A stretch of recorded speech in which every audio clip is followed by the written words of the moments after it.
Par profesora Egila Levita piedāvājumu jaunu satversmes preambulu.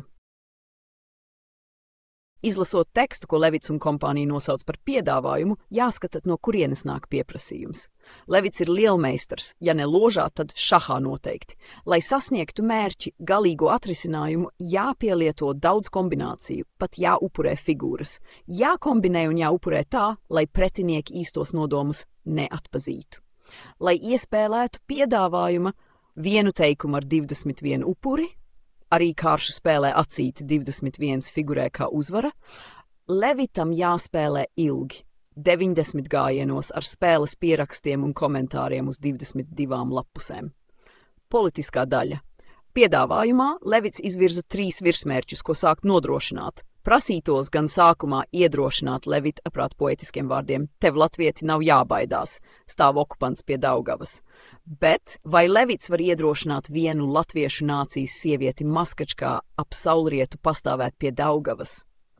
Pavērosim, kā Levits piedāvā 300 000 latviešu nodrošināt atgriešanos no trimdas abos Daugavas krastos, kur joprojām defilē 500 000 okupantu un kolonistu.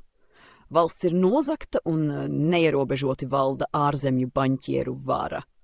Levita turpmākais piedāvājums latviešiem līdzīgs sovietu anekdotei. Lai veicinātu un nodrošinātu kultūras saglabāšanu, attīstību un cilvēku materiālo labklājību, viens Ziķerzelis Čukčam izteica piedāvājumu – nopirkt Kremļa torņa pulksteni. Čukča notic un samaksā. Piedāvājuma autors aiziet pēc kāpnēm. Levits piedāvā saliedēties un integrēties. Sovietu piedāvājumos arī bija modē politiskā nācija. Ideja vienkārši – sovietu lēģeru ieslodzītajiem jāsaliedējas ar apsargiem. Sampoļitrukiem, čekistiem jāintegrē 500 000 līdzcilvēku, okupantu un kolonistu par pilsoņiem pēc Ala Aldermanes.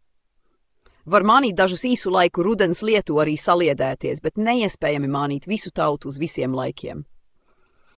Levits novērojis arī valsts depresiju un valsts gribas trūkumu. Viņam jāklusē kā partizānam, ka pašlaik eksistējošais veidojums pats kļūst par izkurtējušu čaulu, īstenībā ir okupācijas varas un postpadomju režīma augstākās iestādes, augstākās padomes piedāvājums. Piedāvājumam nav nekāda sadarība ar 1918. gada 18. novembrī proklamēto brīvības cīņās izcīnīto tiesisko latviešu nacionālo valsti. Piedāvājumam nav nekādu tiesību 1922. gada Latvijas republikas satversmē izmainīt kaut burtu.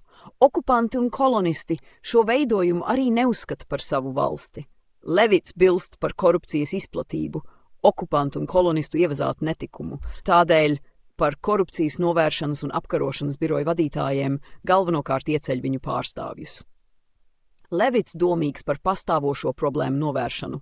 Patiesībā viņš zina, ka jāsāk ar valsts pamatlikuma satversmes kārtības ievērošanu. Tikai preambulas pasūtītājiem tas ir neizdevīgi. Ekonomiskā daļa. Tādēļ uzsverot, ka Latvija aktīvi un ilgtspējīgos starptautiskos procesos tiks attīstīta, kolonizācija, lai dotu pienesumu Eiropas un pasaules oligarhiem, Levitam jāpiesedzas ar humāniem interešu saukļiem. Bet Latvijas tautai pret to visu esot jāizturas ar atbildīgu solidaritāti, salāgojot ekonomisko attīstību, ar baņķieru mākslīgi izraisītām krīzēm, ar orveliskām vienlīdzībām, okupantu un kolonistu uzturēšanu. Par Latvijas okupēšanu un 50 gadu kolonizēšanu viņiem piešķīra privatizēšanai Latvijas īpašumus, jo postpadomju režīms bez okupantiem un kolonistiem nenoturētos pat mēnesi. Secinājums: viņu ir pārāk daudz un tautai tas izmaksā pārāk dārgi. Latviešu tauta no 1940. gada ir zaudējusi 500 miljārdu latu. Ar šādu piedāvājumu tautas ikdienas zaudējumi sasniegtu 3 miljonus latu. Tautas pasaulē šādu izlaupīšanu izvērtējušas īsi un konkrēti.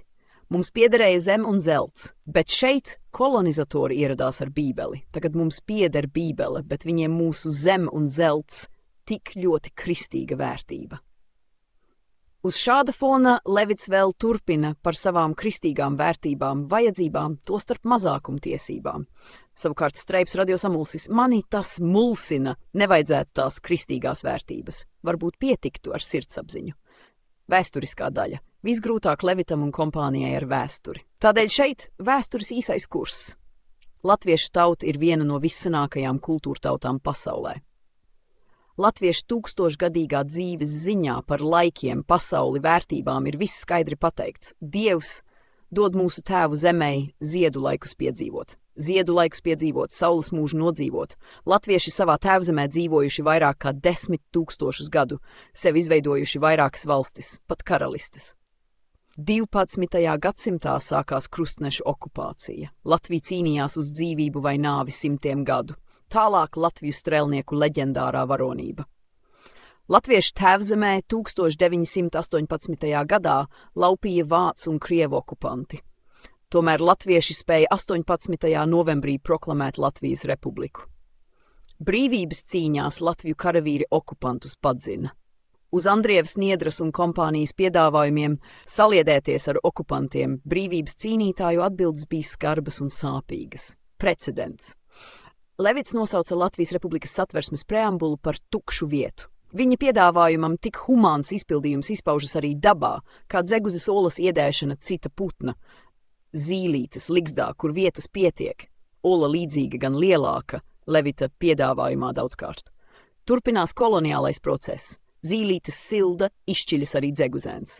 Zīlīte baro, dzeguzēns paaugās. Sākas ligzdas okupācija, okupants pa vienam izmet zīlītes mazuļus. Tā nākamā paudze zīlītēm ir zudusi. Ja vanags dzeguzi pārmāca vai aizdzen, zīlītes ligzda atkal brīva. Par Levita sabiedrību un cilvēktiesībām Laimonis Vācemnieks pateicis poetiskus vārdus. Pats savā namā, latvieti, drīz netiksi vairs iekšā, jo tie, kam cilvēktiesības, tev aizsteigušies priekšā. Latvijas latviešu biedrības runasvīru delegātu sapulcē pieņemtie secinājumi 2013. gada oktobrī.